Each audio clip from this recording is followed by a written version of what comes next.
Kembali lagi dengan saya Febriana Sihaan. Di video kali ini saya akan memaparkan materi mengenai penalaran. Baiklah, kita langsung saja masuk ke dalam materi kita tentang penalaran.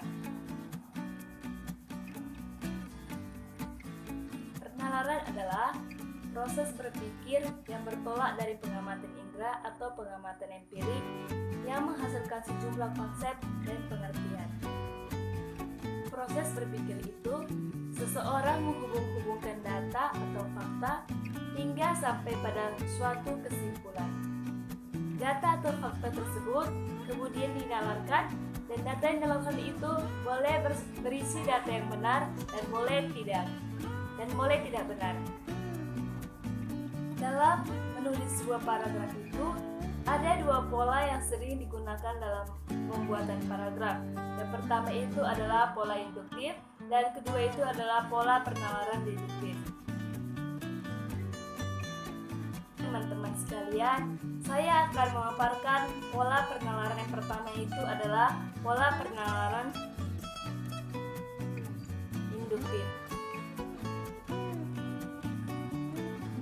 Pola penalaran induktif adalah suatu proses penalaran untuk menarik sebuah simpulan, baik itu berupa prinsip atau sikap yang berlaku secara umum berdasarkan fakta, asumsi, atau andaian yang bersifat khusus. Ada tiga jenis pengambilan simpulan berdasarkan pola penalaran induktif, yaitu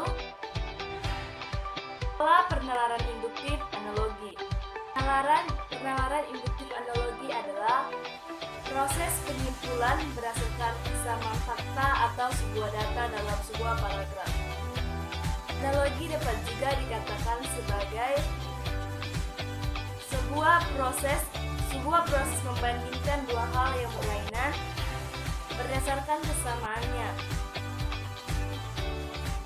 Kemudian dari kesamaan keduanya itu ditariklah sebuah kesimpulan.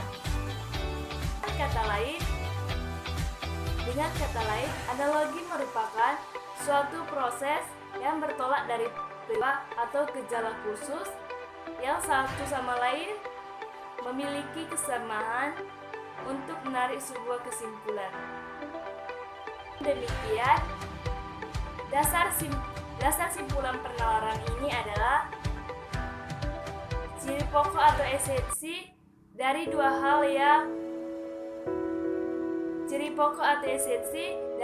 hal yang dianalogikan.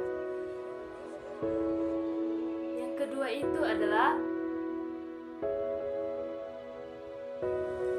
pola penalaran induktif generalisasi. Generalisasi merupakan suatu proses penalaran yang bertolak dari sejumlah gejala atau peristiwa yang serupa untuk menarik sebuah simpulan mengenai semua atau sebagian gejala atau peristiwa dalam sebuah paragraf.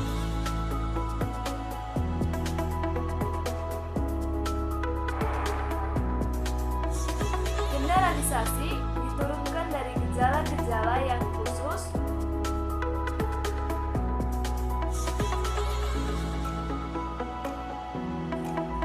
yang diperoleh melalui pengalaman,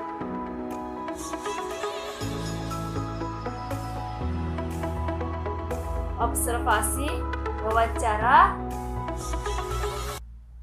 atau studi dokumentasi. Di beberapa gejala atau peristiwa yang bersifat khusus itu, orang yang mendengarkan paragraf tersebut akan membentuk sebuah opini, sikap, penilaian, atau perasaan tertentu.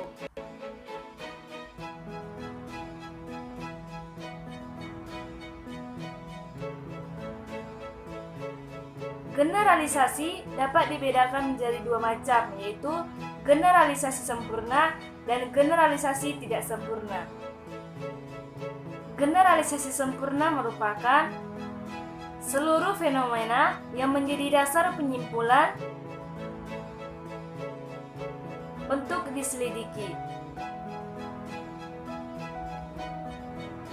Generalisasi semacam ini dapat memberikan sebuah kesimpulan yang sangat kuat. Sedangkan generalisasi tidak sempurna merupakan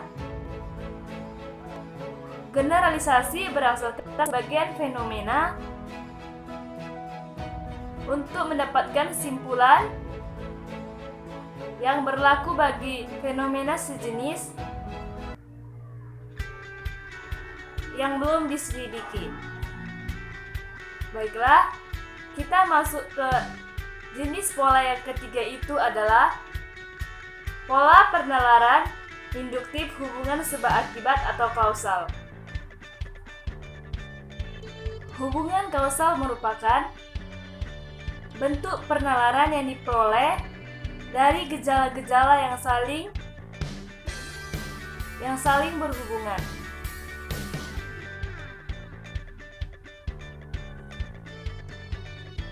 Penalaran induktif ini adalah penalaran yang bertolak hukum kausalitas.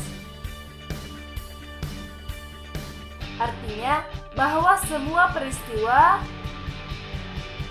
di dunia ini terjadi dalam rangkaian sebab akibat. Di dunia ini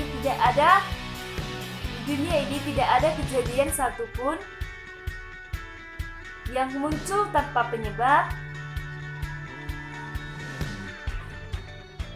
dan tidak ada satupun gejala tanpa adanya sebab. Oleh sebab itu, dalam kehidupan sehari-hari, hubungan kausal ini sangat sering ditemukan dalam kehidupan sehari-hari. Contohnya itu adalah antara turun hujan dan jalan becek. Artinya, penyebab terjadinya permasalahan itu adalah karena datangnya hujan yang deras. Dan akibat dari hujan tersebut, jalan menjadi becek. Itulah hubungan antara sebab dan akibat. Baiklah teman-teman sekalian, selanjutnya kita masuk ke pola penalaran yang kedua, yaitu pola penalaran deduktif.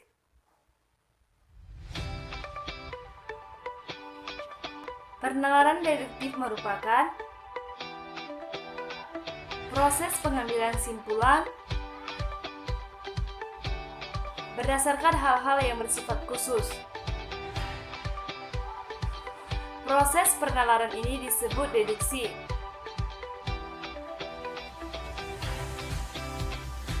Dalam penalaran ini,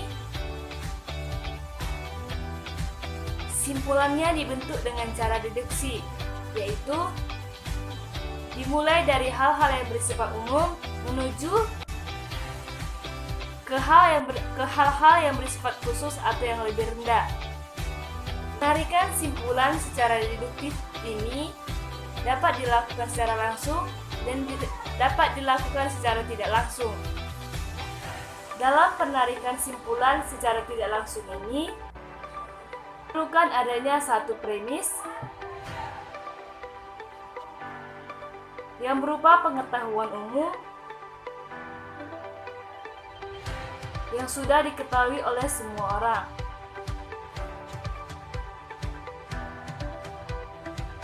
Ada dua jenis penalaran deduktif,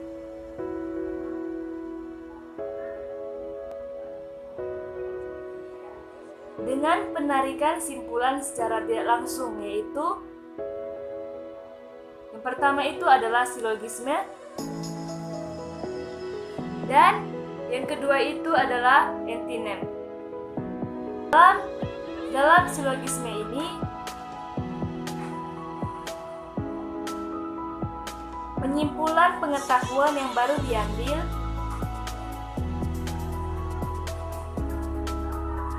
secara sistematis dari dua permasalahan yang dihubungkan dengan cara tertentu.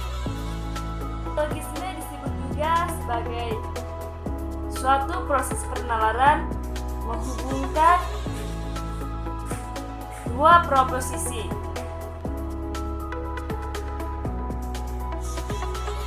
atau pernyataan yang saling berlainan untuk menurunkan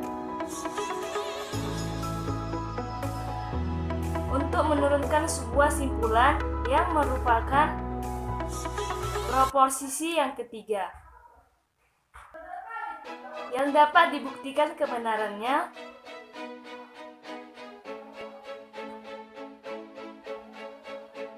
atau dapat ditolak karena kesalahan yang terkandung dalam sebuah paragraf. Silogisme adalah rangkaian tiga pendapat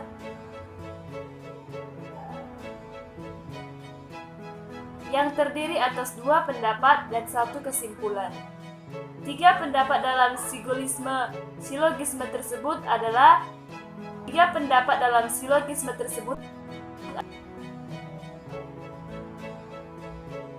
premis mayor, premis minor, dan kesimpulan. Premis mayor mengandung term mayor dari silogisme yang merupakan generalisasi atau proporsi yang dianggap benar oleh semua unsur, sedangkan premis minor mengandung term minor atau tengah dari silogisme dan berisi proposisi yang mengidentifikasikan sebuah kasus atau peristiwa khusus sebagai anggota dari kelas itu. Sedangkan simpulan adalah proposisi yang menyatakan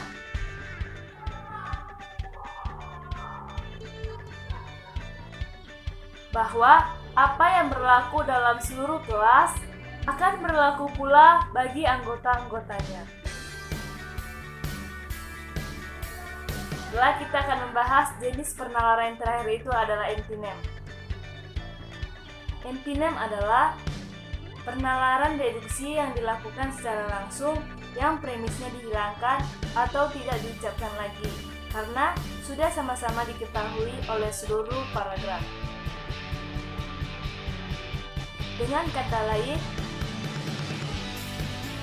lain, antinem merupakan